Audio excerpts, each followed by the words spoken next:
Halo sahabat pencinta movie, dikarenakan saya masih terjebak dalam hutang yang menumpuk dan hinaan yang bertubi-tubi, karena itu saya masih mengharap sangat jangan di-skip iklannya. Dan kali ini saya akan melakukan sebuah alur film yang berjudul The Mechanic yang dirilis sekitar tahun 2011, di mana film ini dibintangi oleh teman saya dulu waktu di sekolah dasar internasional yang tidak lain adalah Bro Stefan. Dan seperti biasa tanpa perlu banyak bumbu di dapur, kita langsung saja.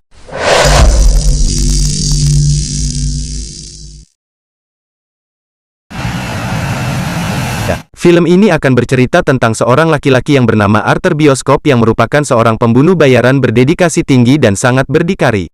Di awal film, Arthur mendapatkan sebuah misi untuk membunuh seorang kartel narkoba yang paling berkuasa di wilayahnya. Meskipun dikelilingi satpam yang sangat banyak, tapi Arthur dapat dengan mudah membunuh targetnya tersebut, dan dia juga tidak akan meninggalkan jejak sedikit pun sehingga orang-orang akan mengira bahwa dia mati karena nasibnya.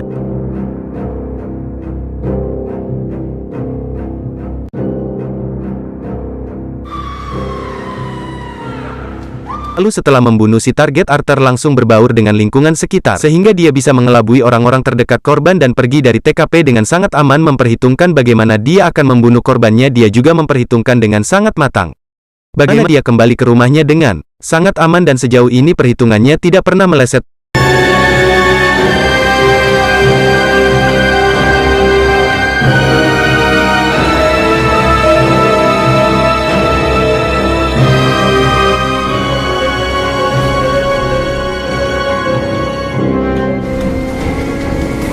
Lanjut, setelah berhasil membunuh korbannya, Arthur pun pulang ke rumahnya yang terletak di sisi danau tengah hutan, dan di tempat inilah dia menggali informasi tentang targetnya dan menyusun rencana yang sangat sempurna untuk membunuh targetnya tersebut. Kemudian keesokan harinya, Arthur pergi menemui sahabatnya sekaligus rekan kerja yang bernama Harry, dan dialah orang yang selalu memberi Arthur pekerjaan. You're a goddamn machine. Selesai berbincang, Harry pun mengajak Arthur mengambil uang miliknya. Setelah mendapatkan bayaran yang cukup tinggi seperti laki-laki kesepian pada umumnya, Arthur pergi ke sebuah bar dan melakukan pengecatan dengan seorang wanita lendir. Di sana, meskipun Arthur seorang pembunuh berdarah dingin, dia selalu taat terhadap peraturan dan membayar dengan tarif yang cukup tinggi plus bonus untuk wanita ahli lendir tersebut. Singkat cerita, Arthur sudah kembali lagi ke pondoknya sembari melihat misi yang selanjutnya. Namun betapa terkejutnya dia ketika melihat biodata Harry yang menjadi target selanjutnya yang harus dia bunuh karena takut terjadi kesalahan teknis.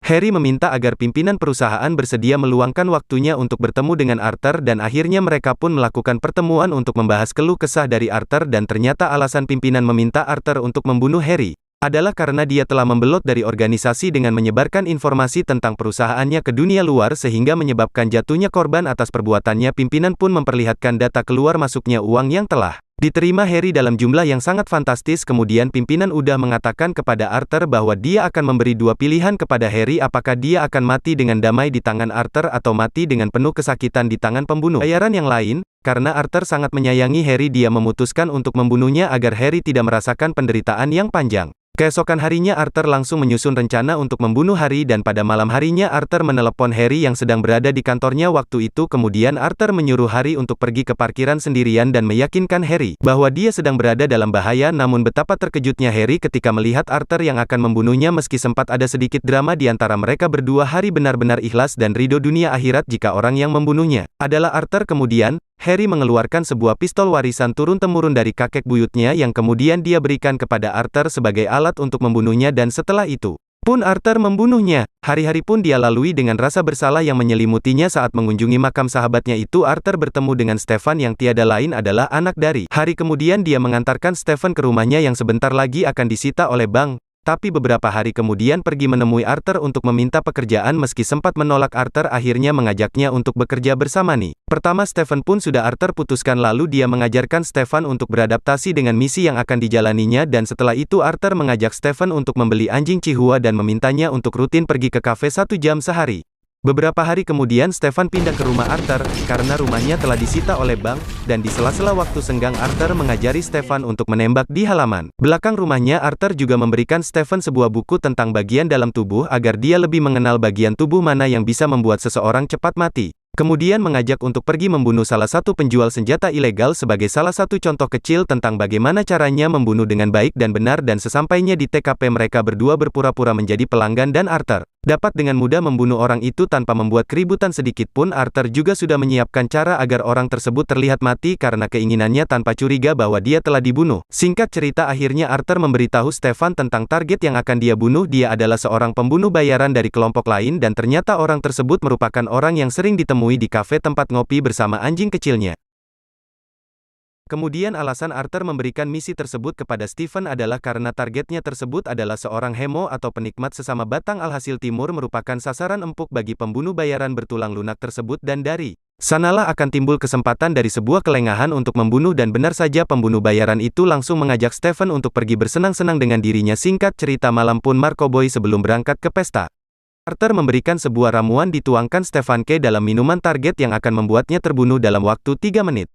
Namun Stefan pun tidak menjalankan misinya tersebut karena dia ingin membunuh targetnya dengan cara yang lebih keren. Seperti yang telah dilakukan oleh Arthur, kemudian Stefan pun diajak oleh pembunuh bayaran tersebut untuk bermain adu pedang. Lalu Stefan pun mengiyakan ajakan pria itu dan berencana akan di sana akan membunuhnya, namun tidak berjalan lancar. Apa yang dia pikirkan karena lawannya sangat tangguh dan luar biasa dan Stefan berhasil membunuhnya. Dia juga mendapat balasan yang setimpal dengan luka berat yang diterimanya. Setelah mendapatkan bayaran dari misi sebelumnya, bioskop kembali lagi mendapatkan sebuah misi untuk membunuh seorang nabi palsu. Meskipun sempat menolak, akhirnya Arthur luluh dan bersedia menerima misinya karena bayarannya yang cukup besar. Kemudian Arthur dan Stefan mulai menjalankan misi barunya tersebut. Kali ini Stefan bersikap lebih dewasa dan menuruti semua yang Arthur katakan, dan Arthur berencana akan menyuntikkan adrenalin dalam jumlah yang besar dan membuatnya mati dalam beberapa menit. Akan tetapi karena targetnya ternyata mengkonsumsi narkoba boy, bisa dipastikan bahwa adrenalin tidak akan berguna untuk membunuhnya saat nabi palsu itu sedang nge-fly. Mereka pun langsung memasuki ruangan nabi palsu itu dan memasukkan kamera pengintai agar dia tidak bisa bernafas, lalu kebesekan dan mati saat itu juga. Kemudian mereka pun langsung bersembunyi setelah mengetahui bahwa nabi palsu itu telah mati. Sialnya, para penjaga menyadari bahwa atasannya telah dibunuh oleh seseorang dan kekacauan bermula ketika Stefan tidak sengaja menjatuhkan baut dari ventilasi, dan setelah ada yang menyadari keberadaan mereka, dia pun langsung menembak orang tersebut.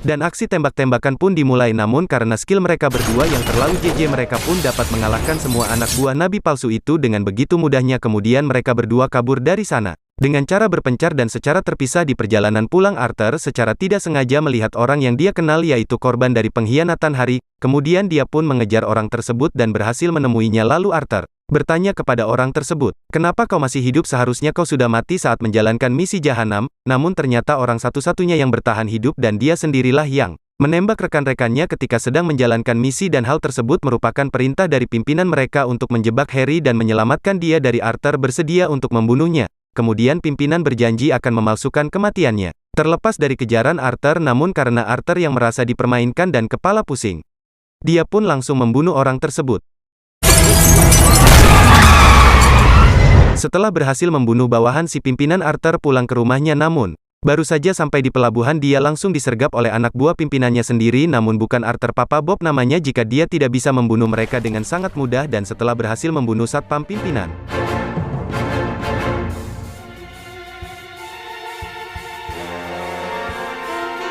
dia langsung menelepon Stefan karena pastinya dia juga sudah dikepung oleh anak buah si pimpinan yang lainnya, dan dengan arahan Arthur, Stefan dapat dengan mudah membunuh mereka semua.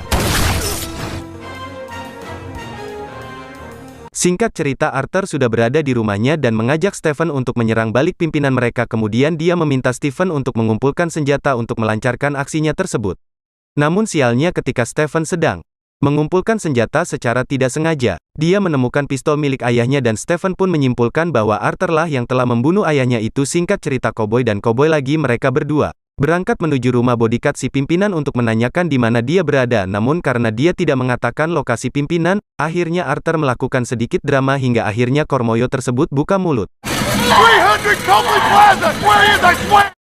Setelah berhasil mendapatkan lokasi pimpinan, Arthur pun menjebaknya dan mengatakan bahwa dia sudah berada di dalam gedung. Hal tersebut membuat pimpinan ketakutan, panik, bahkan sampai modal Madil di celana dan langsung mengumpulkan semua anak buahnya untuk melindunginya dari Arthur. Kemudian anak buahnya mereka keluar dari gedung itu dan berniat untuk menempatkannya ke tempat yang lebih aman.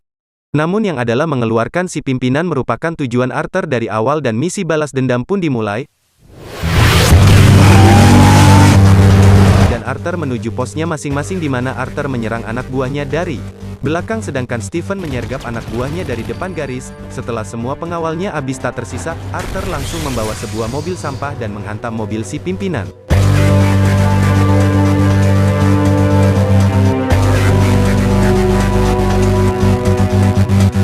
Dengan mobil tersebut kemudian Arthur dan Stephen langsung membunuh pimpinan tersebut sampai jadi bubur daging. Setelah misi pembalasan dendam selesai kini tinggal Stephen yang harus membalaskan dendam ayahnya. Kemudian dia membakar mobil yang sedang dikendarai oleh Arthur ketika mereka sedang mengisi bensin di pom mini. Alhasil mobil itu meledak hingga Stephen menganggap bahwa Arthur sudah mati.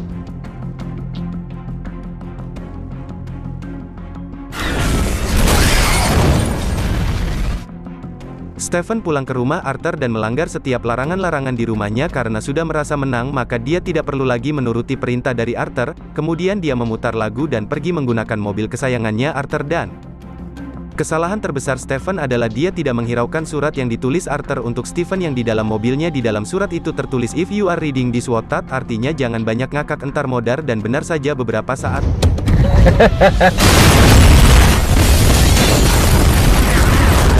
Stephen langsung meledak saat itu juga. Sementara itu, flashback ke beberapa jam sebelum kematian Arthur tepatnya di pom bensin mini tadi.